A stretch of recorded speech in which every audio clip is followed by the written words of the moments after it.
Also der Tipp des Tages für das zweite Rennen. Neben mir steht Hans Schuppel. Er ist der Redakteur für das Motodrom hier in Hockenheim von der Hockenheimer Tageszeitung. Wer wird das zweite Rennen gewinnen, Hans? Lindholm wahrscheinlich. Also ich glaube schon, dass er am Schluss die Nase wie im ersten Lauf knapp vor Marc und Schmid haben wird, auch wenn ich dem Udo Marc als Lokalmaradoren hier den Sieg noch wünschen würde. Also Lindholm als Sieger des zweiten Rennens. Dankeschön für den Tipp des Tages, Hans. Wolfgang Zein, was gibt es noch für Infos? Du hast eine Runde gedreht und dich informiert. Ich glaube, bei der Reifenwahl haben einige Piloten doch überlegt, was zu tun ist. Ja, überlegt haben viele. Der Einzige, von dem ich weiß, dass er sich anders entschieden hat, ist der Christa, ausgerechnet der das Rennen gewonnen hat. Christa hat einen etwas härteren Reifen gewählt, weil er glaubte, sein Reifen hätte gegen Rennende doch zu sehr nachgelassen. Der Udo war ihm doch ein bisschen zu nahe gerückt. Und er setzt jetzt also auf einen etwas härteren Hinterreifen.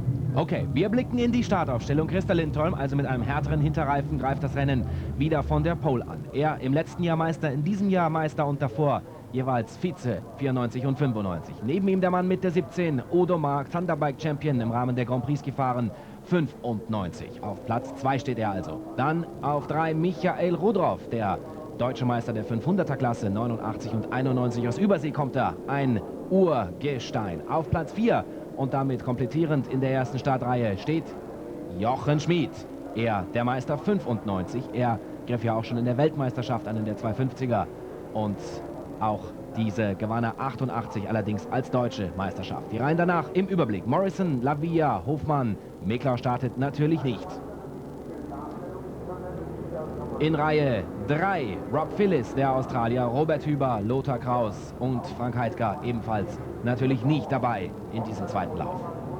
Eski Zuter, der von Roger Kellenberger übernommen hat, mit der 77, Heinrich Meyer-Manz und Kratzer in Startreihe 4. Uwe Pollheide, Sebastian Fitztum, Paul Leutert sowie Peter Linden in Startreihe 5. Peter Linden im ersten Lauf konnte er wegen eines technischen Defekts nicht angreifen. In Reihe 6 Platazis, Stüsser, Kitsch sowie Fahrt. In Reihe 7 Gillis, Häusle, Hafner und Klink. Und es folgen Dimpal, Neef, Burkhardt, Minigerode. Sowie Niederkirchner, Altschner und Mendel. Das zweite Rennen ist 18 Runden lang.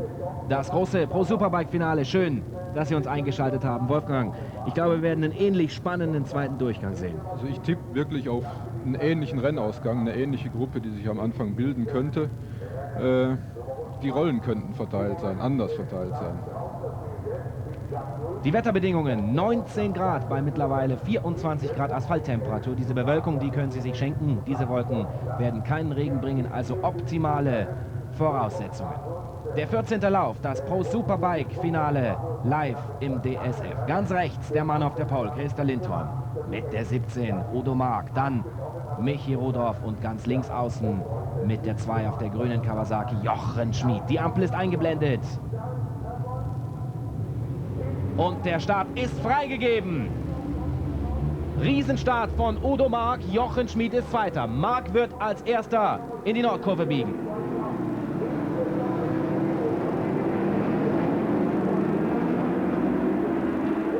Schmid, Rudroff und Lindholm. Vorne Udo Marc.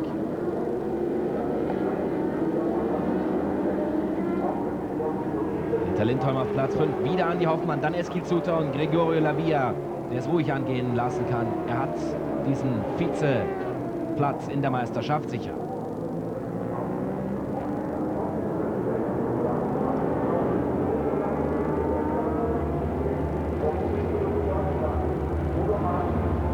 Das Feld kommt jetzt erstmalig ins Motodrom eingefahren für die Zuschauer. Ein wunderbarer Platz. Man hat hier richtig Perspektive. Man kann fast die komplette Strecke einsehen. Ja, der kleine Kurs in Hockenheim heute gewählt für diesen Lauf. Deswegen auf der Querspange die Piloten relativ schnell zurück. Und Udo Marc beendet diese erste Runde auch als Führender. Schmid ist Zweiter, Rudroff Dritter, Lindholm, Hofmann und Lavia.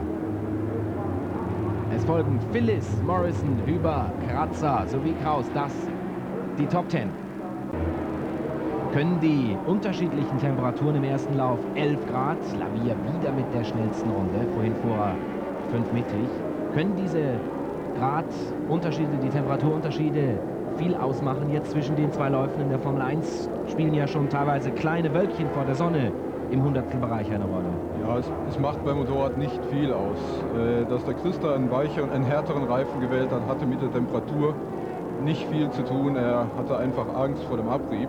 Hier ist er vorbei an Michi Rodroff. Ja. Hat er gut gemacht. Innen in der Sachskurve auf der Bremse hat sich der Schwede an Bayern vorbeigeschoben. Sie haben es gesehen. Ja, Udo kann sich nicht entscheidend lösen vom Jochen. Beide fahren den gleichen Hinterreifen. Und Christa hat sich wahrscheinlich ein bisschen Zeit genommen, seinen härteren Reifen sorgfältig zu erwärmen. Hat dabei die Gelegenheit, die Linie der Gegner zu studieren. Hier kommt's nochmal.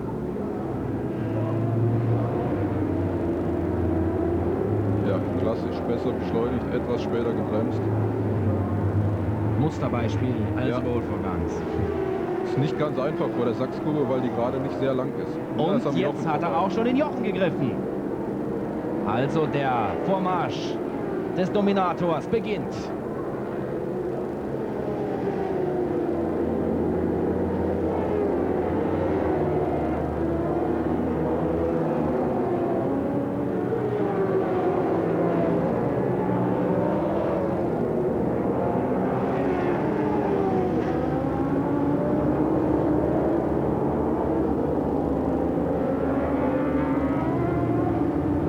Ja, jetzt wird er es versuchen.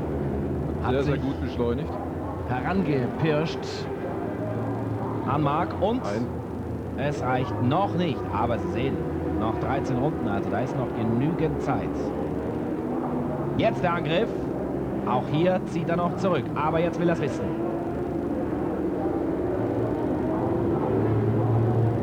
Ameisenkurve, dann die Querspange, hier der Sturz von Meklau. Und wieder ein Versuch, das dürfte die Stelle gewesen sein, wo er vorhin Jochen erwischt hat. Und Udo Mark wehrt sich.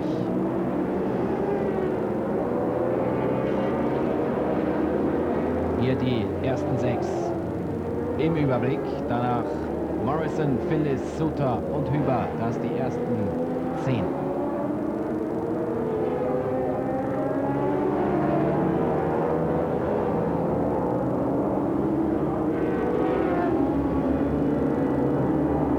Da darf man natürlich auch nicht den geringsten Fehler machen, dann ist der andere sofort dabei.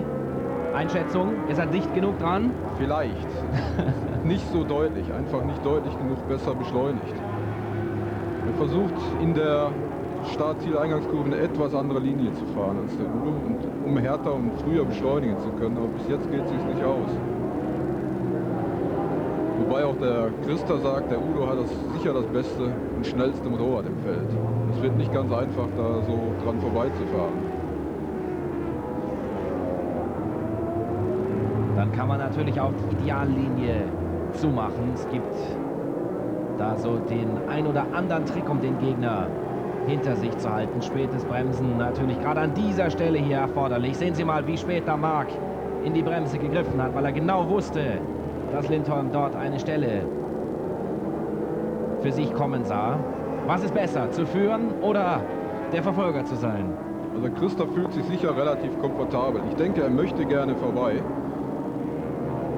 Aber ich denke, er wird ziemlich zuversichtlich dahinter sitzen.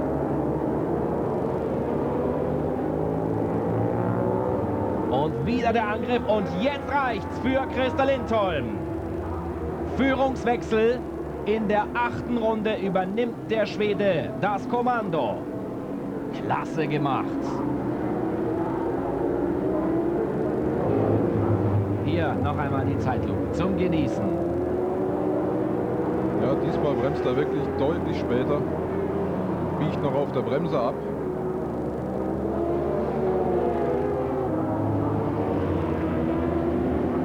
Auch hier konnte man wieder die Intention von Udo Mark ein bisschen erahnen. Zog da ein wenig daneben.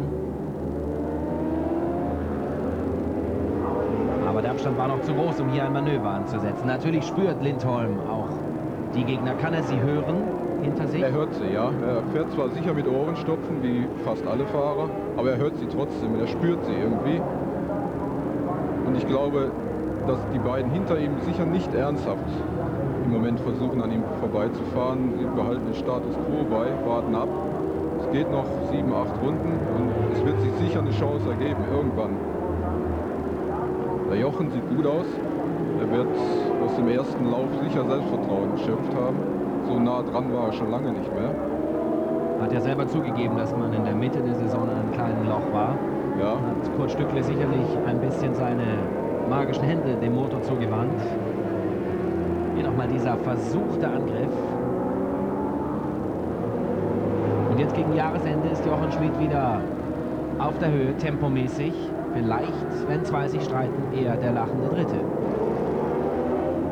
Riskiert man vielleicht im letzten Rennen, man weiß, die Saison ist vorbei, riskiert man vielleicht noch 1% mehr, um hier diesen so Ja, wichtigen vielleicht. Laufsieg zu holen. Für alle Leute die letzte Chance vor dem Winter ein Rennen zu gewinnen.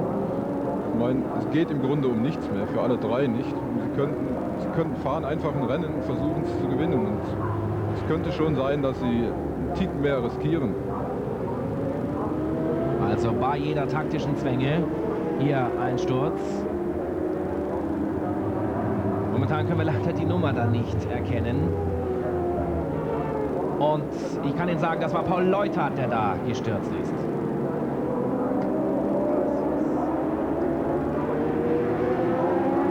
Lindholm in Führung. Mark ist Zweiter, Schmid ist Dritter.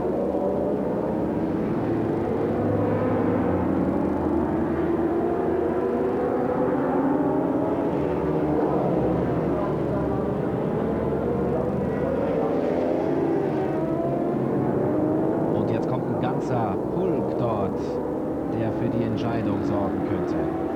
Noch 3,5 Runden.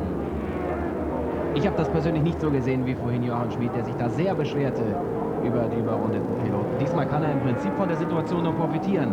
Auf Platz 3 liegt Odo Mark, hat sich da ja schon diplomatischer geäußert. Das gehört zum Rennsport, sehe ich genauso. Sie können sich ja nicht in Luft auflösen. Natürlich können sie mehr mitspielen und weniger mitspielen. Das werden wir jetzt erleben. Das bringt die Würze in die Schlussphase. Ja, jetzt laufen sie auf einen Pulk von wirklich 6, 7 Leuten auf. Und die Geschichte könnte schon durchaus kompliziert werden. Lindholm links am ersten Dreierpulk vorbei. Ja, jetzt hat er wieder zugeschlagen. Wo kommen die Verfolger? Wesentlich später. Oh, Mark hat da richtig verloren und auch Schmid natürlich dahinter. War das die Entscheidung, Wolfgang? Ich denke ja. Also jetzt hat er mindestens 100 Meter Vorsprung und die beiden haben den Schwung verloren.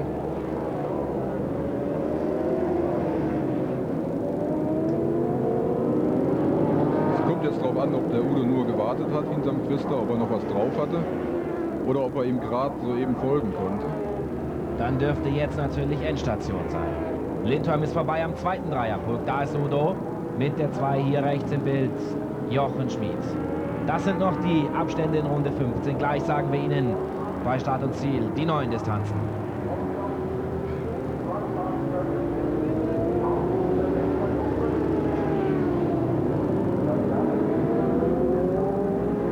Sehen Sie mal die Führung.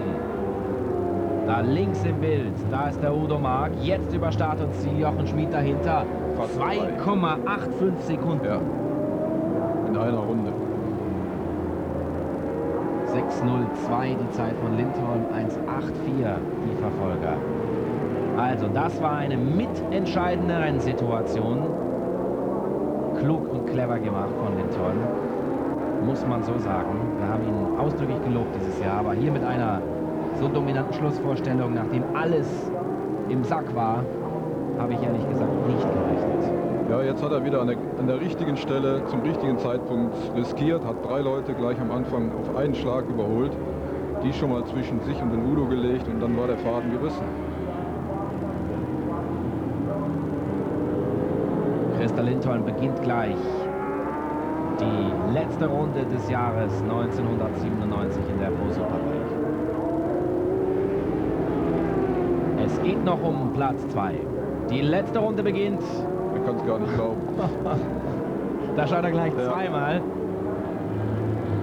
Es geht noch um Platz 2. Vielleicht kann Jochen Schmid hier noch mit einem guten Abschluss ein Podestrang höher klettern. Aber Lindholm dürfte das Ding gebogen haben, Freunde. Udo Mark war stark, hat alles versucht, hat forciert. Aber Lindholm hat am meisten von dieser Situation profitiert. Wir können Ihnen das hier gerne anbieten im Bild, den Zweikampf um Rang 2. Vorne ist Christa Lindholm auf und davon. Wo könnte der Jochens versuchen? Hier Einfahrtsachskurve vielleicht, da fährt der Udo gewaltig rüber. Da hat der Jochen keine Möglichkeit. Da ist er ihm richtig vors Motorrad gefahren. Gut gemacht. Lindholm ist jetzt schon im Begriff, auf die Start- und Ziellinie einzubiegen und gewinnt ebenfalls Lauf 2, den 14. des Jahres. Und hier der verdiente Sieger-Wheelie. Zweiter, Mark oder Schmid? Mark. Udo hat den zweiten Platz gerettet. Mark vor Schmid, das die ersten 3 auf dem Podest.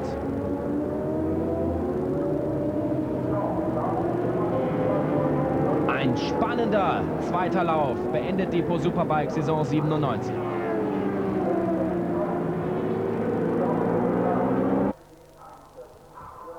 So, jetzt schauen wir mal auf den Punktestand. Liebe Zuschauer, ich musste mich etwas beeilen, hier rüber zu kommen von der Sprecherkabine auf das Siegerpodest. Bin etwas außer Atem, muss schauen, ob wir die Punkte für Sie vorbereiten können. Dann werden wir sehen, dass Christa Lindholm das Ganze souverän, wirklich souverän gebacken hat. Da gab es nichts dran auszusetzen. Die Leistung der Nächsten haben Sie ja gesehen. Jetzt wollen wir schauen, wie sich das Ganze im grafischen Überblick gestaltet. Dauert noch einige Sekunden. Und dann werden wir das für Sie gleich präsentieren können. Ich glaube, wir haben ein super Finale gesehen, liebe Zuschauer. Ich denke, es war schön, dass Sie dabei waren, auch wenn der Meister ja schon vorher feststand. Mit Christa Lindholm eine überragende Vorstellung. Der hat da abgeliefert in diesem Jahr, war immer dominant, hat sicher zu Recht diesen Titel gewonnen. Und ich sehe auf dem Monitor gar nichts. Ja, aber ich brauche es gar grafisch.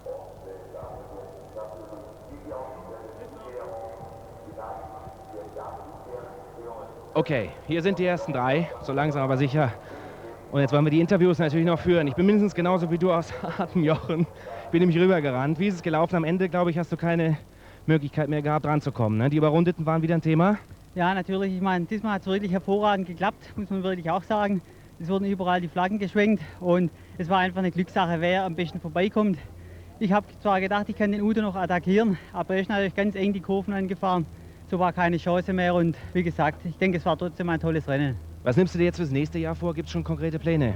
Nun ja, ich meine, ich fahre natürlich, weil ich gewinnen möchte.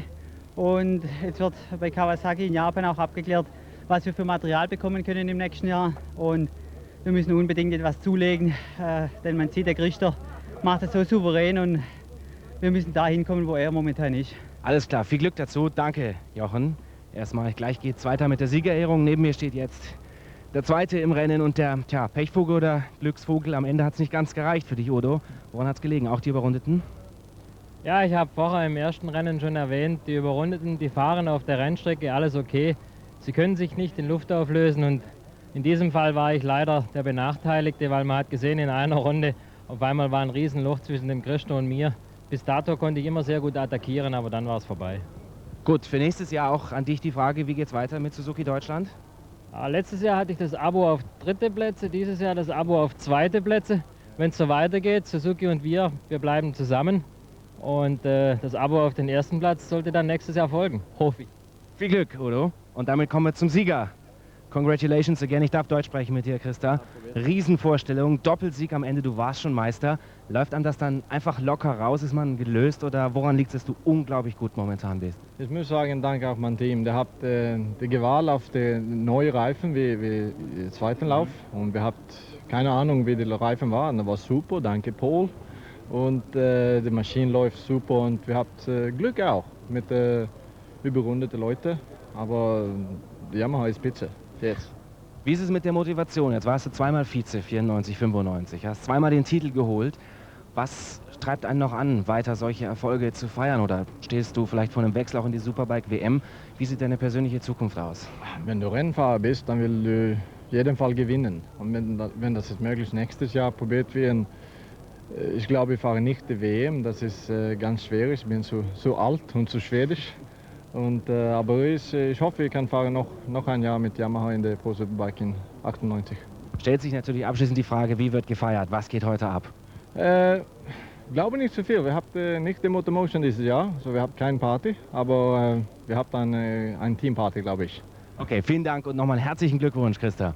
Damit kommen wir jetzt als nächstes zur Siegerehrung, liebe Zuschauer. Ich glaube, das Pro Superbike Finale 97 war richtig gut. Ich freue mich und hoffe, dass Sie auch dann dabei sind. Jetzt gehen wir zur Siegerehrung. Danke.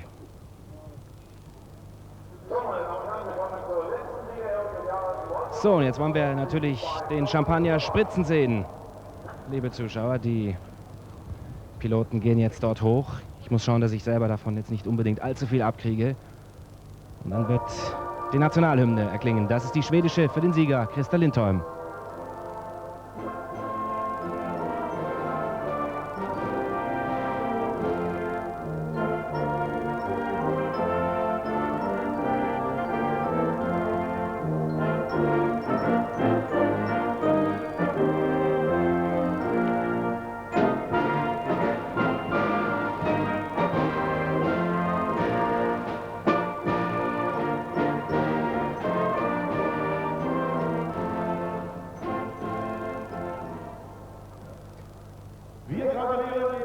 Somit also noch einmal einen herzlichen Glückwunsch an Christa Lindholm.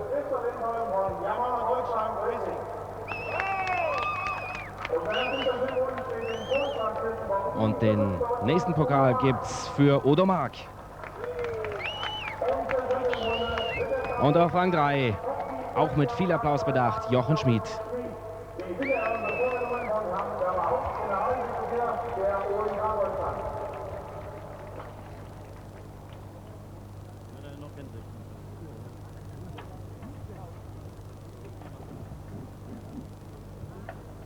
Jetzt betritt noch Franz Rau die Bühne, der maßgebliche Verantwortliche der Agentur Motomotion.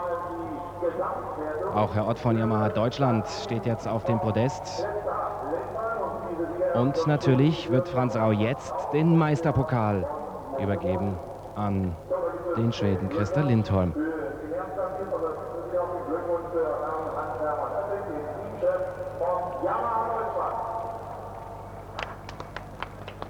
Viel Applaus, eine verdiente Saison findet ihren Höhepunkt mit einem weiteren Doppelsieg von Christa Lindholm, der ja so eindrucksvoll gefahren ist. 302 Zähler hat er am Ende auf seinem Konto vereinigen können.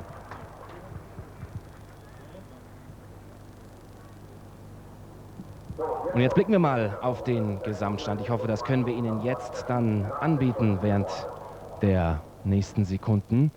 Also Christa Lindholm mit diesen 302 Punkten ganz vorne. Gregorio Lavia wird der Vizemeister. Auf Rang 3 der unglückliche Andi Miklau mit 190 Zählern ist er ja hängen geblieben. Jochen Schmid holt mit 188 Punkten noch Platz 4 und somit also nicht mehr ganz den dritten Andi Miklau ein. Fünfter, das konnte ich nicht mehr erkennen und der Rest der Grafik, der ist für Sie aufbereitet. Bei uns steht die Sonne etwas in diesem Monitor.